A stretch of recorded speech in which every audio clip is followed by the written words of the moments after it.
반갑습니다. 아파트 사이클 연구소 소장 이현철입니다. 배짜입니다. 네, 반갑습니다. 네. 소장님 오늘은요. 네. 저희가 이전에 항상 찍었던 영상 중에 이제 하락장이 시작되고 그러면 이제 분양도 미분양이 날 것이다. 원인 중에 하나가 이 분양가가 사람들이 느끼기에 비싸게 느껴질 것이다. 그쵸. 이런 얘기를 했단 말이에요. 네. 근데 이게 원래 분양가는 시세보다 좀 낮게 책정되고 막 하니까 그때는 와닿지 않았단 말이죠. 네. 그런데 그런 상황이 지금 벌어지고 있다. 이런 뉴스 기사를 제가 봐서 가져왔어요. 그렇죠. 네, 먼저 살펴보면요. 집값이 떨어졌는데 분양가가 시세랑 비슷한 상황이 생겨서 사전 청약을 이제 포기하는 사람들이 늘어나고 있다. 이런 기사더라고요. 보니까 인천 검담, 파주 운정, 그리고 양주 회천 등 사전 청약 당첨자들이 심지어는 800명 중에서 320명, 800명 중에서 50명, 600명에서 145명 정도. 그렇게 많이 지금 포기를 하고 있더라고요. 그래서 이게 진짜 시세가 비싼가? 그래서 여기서 언급된 단지들을 좀 제가 살펴봤거든요. 보니까요, 이 가천대역 두산 2부인데요. 59제곱미터 기준으로요. 이전 거래가 최고가가 8억 4천 정도였어요. 그런데 지금 실거래가가 6억 3천 정도로 떨어졌더라고요. 많이 떨어졌네. 네. 근데 이 주변에 이제 나왔던 분양가가 보니까 6억 7천. 성남부청. 네, 그쪽이 6억 7천에 이제 책정이 됐더라고요. 진짜 비슷하거나 더 오히려 비싼 이런 상황이 나온 거죠. 또 한 군데를 보면요. 인천 쪽에도 지금 많잖아요. 박종동의 하나꿈의 그린이 최고가가 4억 3천이었는데요. 최근 시세가 3억 9천까지 떨어졌고요. 지금 이게 분양가가 3억 5천에서 3억 7천 정도로 지금 형성이 되고 있다. 이렇게 나오는 거예요. 정말 그런 일이 벌어졌다는 거죠. 정말 놀랍습니다, 소장님. 아니 놀라울 게 없어요. 근데 저는 또 이게 보면 여기가 지금 언급된 부분들이 입주가 많은, 공급 물량이 많은 이런 곳이잖아요. 그래서 좀 이 지역만 좀 약간 특정적으로 나타나는 현상이 아닐까? 약간 이런 생각도 들긴 하거든요. 소장님은 어떻게 생각하시나요? 일단은 항상 먼저 예상했던 상황이 벌어지는 그런 지역은 항상 특히 이제 하락에 대한 지금 예상을 하고 있잖아요. 그러면은 하락장이 쉽게 나타날 수 있는 현장들부터 나타난다는 거죠. 지금 말씀하신 것처럼 공급 물량이 많은, 입주 물량이 많거나 뭐 공급 물량이 많은 이런 지역들이 이제 조금 더 빨리 나타날 가능성이 많은 거죠. 그런데 이제 주의해야 될 게 뭐냐면 지금 현재 안 일어난다고 해서 앞으로도 안 일어날 것이다 라고 생각하면 안 된다는 거예요. 항상. 지금 이런 상황은 예전에 예상했던 상황으로는 절대 일어나면 안 되는 상황이었던 거죠. 지금 이 지역 같은 경우도. 이런 상황이 벌어질 거다라고 얘기했을 때, 뭐 분양가 상한제 적용되었으니까 괜찮을 거다. 뭐 어쨌든 분양가는 주변 시세보다 항상 쌌으니까. 항상 이런 식으로 그때 당시에는 얘기를 했었단 말이에요.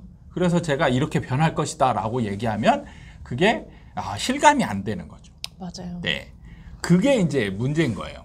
그러니까 진짜 소장님 말씀대로 그런 지역들이 조금 더 빨리 빨리 현상이 나타났을 뿐. 그러니까 빨리라는 거는 전체적으로 그냥 시간차대로 계속 다 나타날 거다. 이렇게 받아들여야 된다는 항상 거죠. 지금 시간차를 두고 서서히 변화하는데 전체적인 흐름은 같이 가고 있다라는 거죠.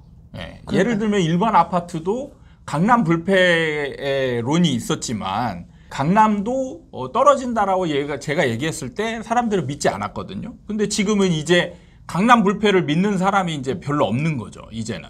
왜? 강남도 이제 떨어지고 있으니까. 얼마 전 뉴스에 보면 압구정에 이제 평당가 1억이 깨졌다. 뭐 이런 뉴스도 나올 정도로 이제 강남 불패도 이제 안전하지 않다라는 거죠.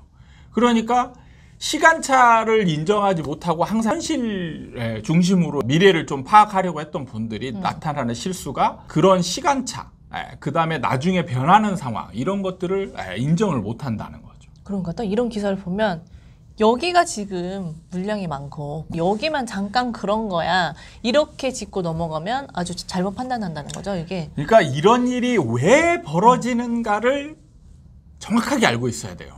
정확하게 알고 있어야 되는 이유가 뭐냐면 사람들이 이제 착각하는 것과 정확한 근거를 구분을 해보면 사람들은 일단 거주 개념으로 매수를 한다라고 많이 생각을 하고 좋은 지역은 그래도 산다.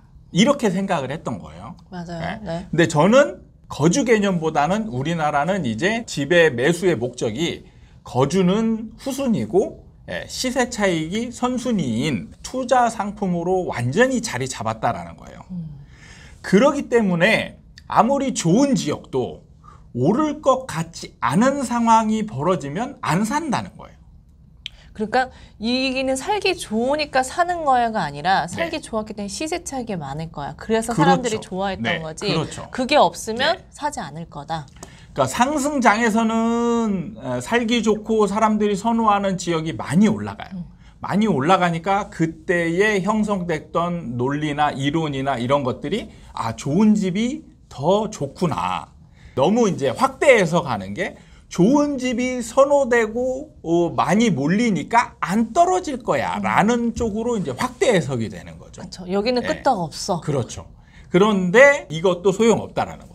일단 매수자들이 안 사기 시작하면 결국에는 이제 매도자들이 싸게 팔아야 되는 사람들이 생기기 때문에 그로 인해서 시세 하락은 생기고 그러면은 매수자들은 더 안 사게 된다는 거죠. 그러니까요. 네. 이게 이제 일종의 악순환이 이제 생기는 거죠. 가격이 떨어지면 매수자들이 안 사고 그로 인해서 또 가격이 또 떨어지고 또 떨어지니까 매수자들은 더 안 사고 뒤로 관망을 해요. 시간을 계속 딜레이를 시키는 겁니다. 그로 인해서 계속 떨어지는 그런 상황들이 벌어지는 거예요.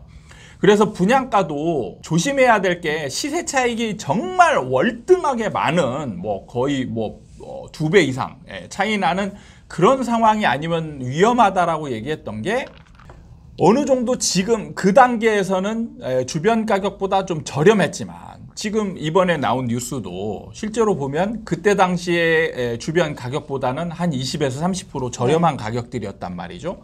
그런데 문제는 그 주변 가격들이 떨어지고 나니까 이 분양가들이 이제 더 비싸지거나 조금 저렴하더라도 이제 시세 차익이 의문시되는 그런 상황으로 이제 바뀌니까 사람들이 여기에서 이제 포기자들이 누구냐면 조금 자금 여력이 안 되는 사람들, 돈이 좀 부족하거나 좀 타이트한 사람들 이런 사람들이 먼저 포기를 하게 되는 거죠. 그러니까 이게 보면 정말 저도 시세를 찾아보니까 서서히 떨어진 게 아니었더라고요. 그러니까 이전 가격이 막 8억이었는데 그 다음 거래가 6억 이런 식으로 인력이 훅 떨어지니까 이게 되게 이걸 어떻게 받아들여야 되는지 이게 좀 전 그것도 좀 난감하더라고요. 그러니까 상승장에서 이번 상승장에서 올라갈 때 어떤 탄탄한 지지 기반을 다지고 올라간 게 아니고 한두 건 거래가 막 수억씩 올리는 일종의 그래프 상으로만 폭등 상황이 벌어졌거든요. 근데 이런 거는 지지가 약해요. 한두 사람이 억지로 올린 어떻게 보면 실거래가기 때문에 대부분의 사람들이 인정하는 가격이 아닌 거예요. 근데 또 이런 그 거래로 기반으로 지금 20-30% 좀 낮게 분양가가 책정이 됐잖아요. 그래서 20-30% 정도는 진짜 싼 거다 생각했는데 이게 떨어질 때 정말 20-30%씩 뚝 떨어지니까 그렇죠. 이게 딱 맞물리는 것 같아요, 진짜. 그러니까 여러분들이 분양을 받을 때 지금 당장 현재 기준으로 고민을 백날 해봤자 소용이 없는 게 앞으로 분양받을 거는 3, 4년 길게는 5, 6년 이상의 어떤 변화 과정을 예상을 하고 이걸 분양을 받을 것인가 말 것인가 이런 고민을 해야 된다는 거예요. 그러니까 근데 진짜 이게 가격이 떨어진 게 진짜 정말 짧은 기간에 이렇게 몇 억씩 떨어진 거잖아요. 근데 2, 3년 후를 내가 어떻게 이거를 생각을 할 수 있을까? 그게 참 어려운 것 같아요. 그렇죠. 그게 굉장히 어렵기 때문에 많은 투자 실패자들이 나타나는 거고 그리고 또 우연히 성공하는 사람들도 나타나는 거예요. 시장이 굉장히 위축돼 가지고 이제 더 이상이 안 오를 것 같은 분위기에 그냥 사지 이렇게 해서 산 사람들이 대박이 나는 경우도 있고 근데 이제는 절대 안 떨어질 거야 라고 생각해서 산 분들이 완전히 망하는 상황들이 벌어지니까 그래서 이제 여러분들이 입지 공부보다는 추세, 흐름에 대한 공부를 많이 해야 된다라는 게 이런 부분인 거예요. 그러니까 좀 분양을 좀 생각하고 계신 분들은 정말 이게 2, 3년 후의 일이니까 이 사이클에 대한 공부를 정말 다른 분들보다 더 많이 하셔야 되지 않나 네. 생각이 들어요. 이번 뉴스나 이번 사례에서 이제 느껴야 될 부분이 이제 미분양이 지금 현재 아직 많지 않거든요. 네. 서울 수도권에서 특히 서울 지역 같은 경우 미분양도 별로 없고 이현철 소장이 예견한 상황대로 가는 걸까라는 의문을 가졌던 분들이 나중에는 이제 역시 그렇구나라는 얘기를 할 수 있을 정도로 이렇게 시장 상황이 변한다는 거예요. 분양은 거의 이제 조금 미뤄지긴 했지만 저번 영상에서도 얘기했지만 이제 미뤄지긴 했지만 앞으로 오히려 더 많이 늘어날 상황이 준비되어 있기 때문에 네. 미분양은 약간 뒤로 이제 딜레이되는 그런 상황들만 벌어졌지 미분양이 나는 거는 확실하다. 이렇게 이제 인식을 하면 될 것 같습니다. 알겠습니다.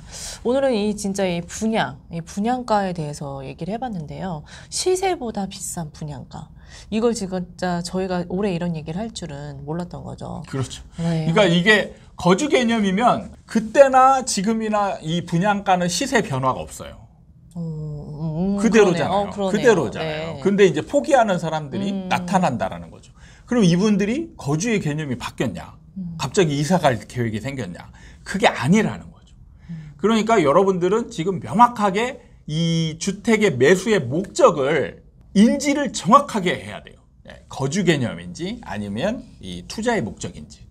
제가 강조하는 투자의 목적으로 매수를 하는 사람들이 거의 대부분이다. 이렇게 여러분들이 파악을 하셔야 되는 거예요.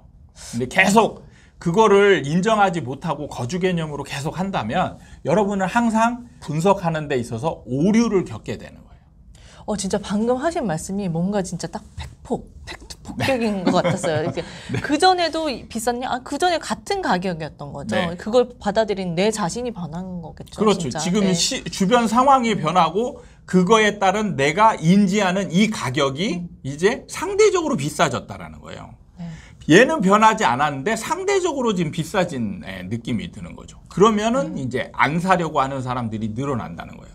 그건 뭐냐면 목적이 거주 목적보다는 돈의 목적이 더 크다. 이거라는 거죠. 알겠습니다. 네. 오늘 시간 도움이 되셨다면 구독과 좋아요 부탁드립니다. 다음에 또 찾아뵙도록 하겠습니다. 감사합니다.